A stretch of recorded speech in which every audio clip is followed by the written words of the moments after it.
Welcome to the CompTIA 220-1101 or Core 1 exam. This is Objective 2.5. We'll talk about addresses, network addresses, IPv4 and IPv6. IPv version 4, which you will probably see written as IPv4, is the primary protocol for almost everything that we do on today's networks. If you're communicating between two different devices, IP addresses will be used on both of those devices. There's a newer version of IP called IPv6, and you'll find that most major operating systems now support both IPv4 and IPv6. These are IP addresses on a device. You can see IPv4 and IPv6 addresses in the bottom right. It can be assigned to a computer. That means that they could communicate to each other using either of those addresses. IPv4 addresses are 4 separate numbers, all separated with the period. So in the example below, you do see 192.168.5.18. We can also view it in binary form.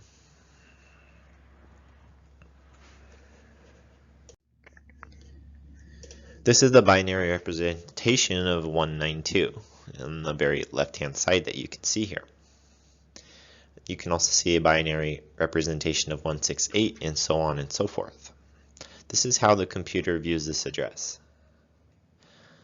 You'll sometimes hear these referred to as 8-bit segments, 1 byte or 1 octet.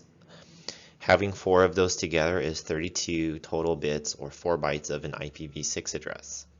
If you were to convert these binaries back to decimal, you would see the number 110000000 is 192. This also means that 8 of these bits, they're all set to 1. The maximum value would be 255. So any of these groups or octets can have a maximum value of 255. You can see that IPv6 addresses are separated into 8 different groups, and each of those groups consists of 16 bits. This is also 2 bytes or 2 octets. Instead of displaying these addresses as binary or decimal, we can see that IPv6 is quite different. In this example, you can see that the first part is 2001:0DB8 and so on and so forth. If you look at the very end, there's nothing but zeros. You actually can omit those from the address. For that reason, DNS is going to be a very important tool on your network, because you'll often be referring to these servers by their name instead of very, very long IPv6 address, which would be impractical. Along with the IP address, we also need to assign subnet masks. This will normally be assigned by the network administrator, and it's usually a format like this one, such as 255.255.255.0. So it uses this to mask out IP addresses, leaving only the host address at the end. You'll often be provided both of these values, so if you're assigning an IP address to another device, you'll need to know the host address and you'll need to know the subnet mask as well. Both of these parameters are used in conjunction with each other, and you have to set both at the same time. If the device also needs to communicate outside of a subnet, and a lot of devices do, then you'll need to assign a default gateway. This is the IP address of a router that allows you to communicate outside of your local subnet. So the default gateway in this particular example is 192.168.1.1. In most cases, you need a minimum configuration like that. As mentioned earlier, the domain name system server or DNS server is also very important. We don't commonly type an IP address into a browser that we're using.